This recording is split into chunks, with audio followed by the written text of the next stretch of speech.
आज है बारी दमदार 10 मिनट में टाइप्स ऑफ कम्युनिकेशन की। टाइप्स ऑफ कम्युनिकेशन एक ऐसा कंसेप्ट है कम्युनिकेशन का जो कि हर बार आपके एग्जाम में पूछा जाता है और इस वीडियो से आपके 2 से 4 नंबर पक्के हो सकते हैं। सो नमस्कार गाइस, आज मैं निशांत कपूर आपका बहुत बहुत स्वागत करता हूं आपके अपने PW UGC नेट में। और आज हम पढ़ेंगे कम्युनिकेशन के टाइप्स, वो भी बहुत ही आसान भाषा में। तो सबसे पहले गाइस आपको यह पता होना चाहिए कि कम्युनिकेशन होता क्या है। सर कम्युनिकेशन वो है जब आप अपने आइडियाज, अपने थॉट्स, अपने बिलीव्स, एक्सप्रेशन जो है सामने वाले के साथ शेयर करते हैं, साझा करते हैं, है ना। और यहां पर कम्युनिकेशन के बहुत सारे पार्ट हैं। कम्युनिकेशन बहुत ज्यादा इफेक्टिव होनी चाहिए, यहां पर कोई भी बैरियर्स नहीं होने चाहिए, जिसके ऊपर मैं ऑलरेडी वीडियो बना चुका हूं। सो यहां पर कम्युनिकेशन की अगर टाइप्स की बात करते हैं तो इंटरपर्सनल, जहां पर आप किसी के साथ आमने सामने बैठकर बात कर रहे हैं, उसको हम बोलेंगे इंटरपर्सनल कम्युनिकेशन। एक होती है आपकी इंट्रापर्सनल कम्युनिकेशन। इंट्रापर्सनल जब आप खुद से बात करते हैं, मेडिटेशन करते हैं, प्रेयर करते हैं, तो वो हो गई आपकी इंट्रापर्सनल कम्युनिकेशन, अपने आप से बात करना। एक होती है ग्रुप कम्युनिकेशन। ग्रुप कम्युनिकेशन जब आप 3-4 लोग बैठे हैं और आपस में जो है बातचीत चल रही है, तो वो कहलाएगी आपकी ग्रुप कम्युनिकेशन। एक होती है मास कम्युनिकेशन, जब आप यहां खड़े हैं और आपको बहुत सारे लोग सामने सुन रहे हैं, मास पब्लिक को जो है आप एड्रेस कर रहे हैं, मास को आप एड्रेस कर रहे हैं, तो उसको आप बोलेंगे क्या? Mass communication. करेक्ट हो गया बात। Inter, intra, group and mass communication clear हो गया। अगली चीज आती है सर वर्बल कम्युनिकेशन। जब आप अपनी बात बोलकर या लिखकर यहां पर एक्सप्लेन कर रहे हैं, बता रहे हैं, कम्युनिकेट कर रहे हैं, तो वो कहलाएगी आपकी वर्बल कम्युनिकेशन। इसके बाद आती है आपकी फॉर्मल और इनफॉर्मल कम्युनिकेशन। फॉर्मल कम्युनिकेशन जब आप एक ऑर्गेनाइजेशन के अंदर हैं और आप एक सर्टेन हायरार्की को फॉलो करते हुए बात करते हैं, है ना, जब आप जो है एक ऑफिशियल वे में बात करते हैं, तो वो कहलाएगी आपकी फॉर्मल कम्युनिकेशन। रिजिड तरीके से जो है आपको एक स्ट्रक्चर को फॉलो करना है, एक हायरार्की को फॉलो करना है ना, तो वो आपकी फॉर्मल कम्युनिकेशन। और जब आप इनफॉर्मली बात कर रहे हैं, है ना, गॉसिप्स कर रहे हैं, है ना, तो वो सब क्या कहलाएगा? वो कहलाएगा आपका इनफॉर्मल कम्युनिकेशन। और यहां पर है एक नॉन वर्बल कम्युनिकेशन। वर्बल में जहां पर आप अपनी बात बोलकर या लिखकर कर रहे हैं, वहीं नॉन वर्बल में आप अपनी बात को जेस्चर्स के थ्रू, फीलिंग्स के थ्रू, इमोशंस के थ्रू जो है बता रहे हैं। So these are the things of communication, types of communication. Correct बात। अब यहां से कहानी आगे चलती है कुछ सवालों पर। अब सवाल क्या है जरा देखिए। सवाल यहां पर आता है पहला, जी हां सर, नेटवर्क, मास, पब्लिक और स्मॉल ग्रुप कम्युनिकेशन, इनमें से क्या है? जी हां, network communication, mass communication, public और small group communication. Guys everybody video को पॉज करके आंसर देंगे सभी बच्चे। वीडियो को पॉज करके आंसर देंगे सभी बच्चे गाइस, क्विकली, शाबाश।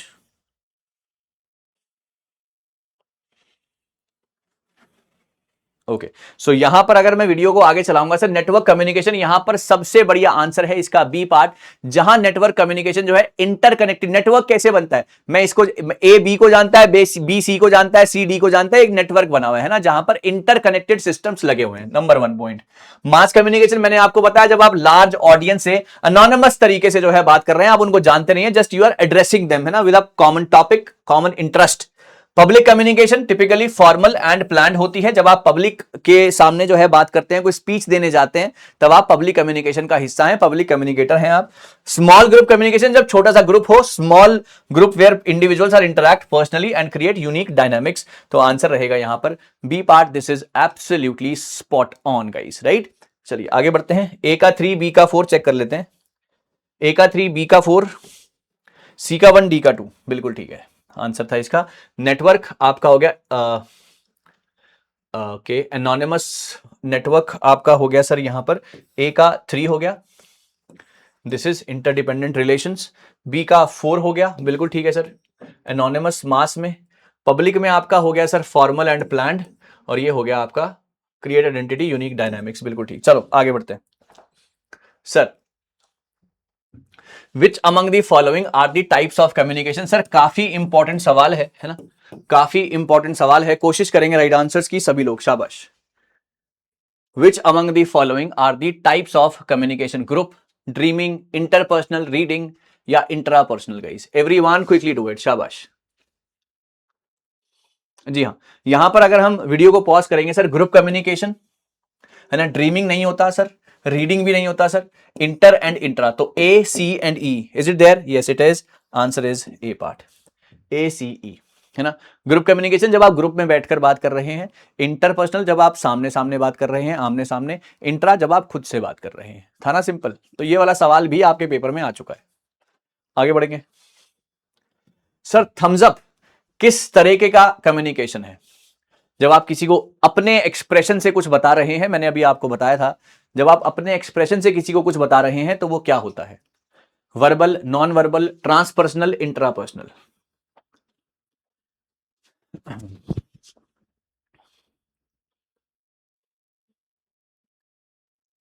जी हाँ, वीडियो को पॉज करके आंसर जरूर दीजिएगा। राइट आंसर होगा इसका नॉन वर्बल कम्युनिकेशन। जब आप किसी को इस तरीके से, है ना, थम्स अप देते हैं, गुड लक कहते हैं, ऑल द बेस्ट कहते हैं, आपका काम बहुत पसंद आया, तो यहां पर आप नॉन वर्बल तरीके से जो है इंसान से बात कर रहे हैं। Thumbs up is a kind of non verbal communication. This is right guys. आगे बढ़ेंगे। Which of the following statement accurately contrast verbal and non verbal? Sir verbal और नॉन वर्बल को अलग अलग तरीके से बताएगा, तो कौन सा होगा? सटीक अंतर कौन सी स्टेटमेंट बता रही है? सटीक अंतर कौन सी स्टेटमेंट बता रही है?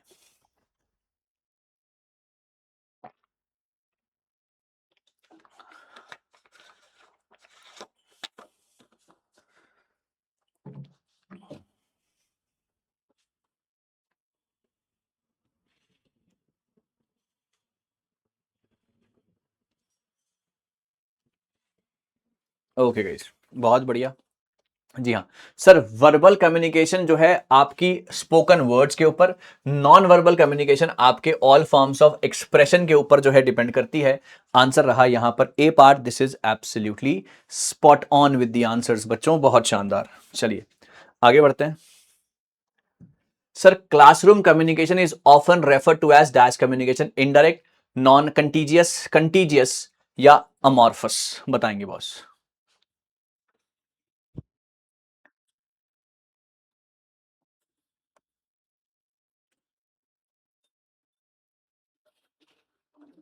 बहुत बढ़िया गाइस। यहां पर क्लासरूम कम्युनिकेशन की अगर मैं बात करता हूं तो वो होती है बेटा कंटेजियस। कंटेजियस जो एक के बाद दूसरे के पास, दूसरे के बाद तीसरा, तीसरे के बाद चौथा, तो मतलब एक तरीके से क्लासरूम कम्युनिकेशन जो है कंटेजियस होगी, और यही इसका एक राइट आंसर होगा, सी पार्ट, है ना।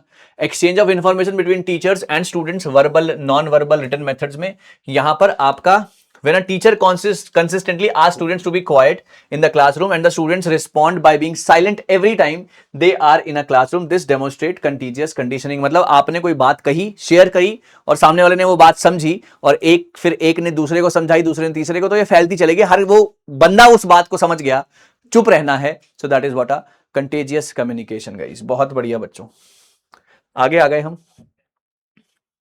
विच of the following is a characteristic of verbal communication? बच्चों शाबाश, कीजिए कोशिश राइट आंसर्स की एवरीवन।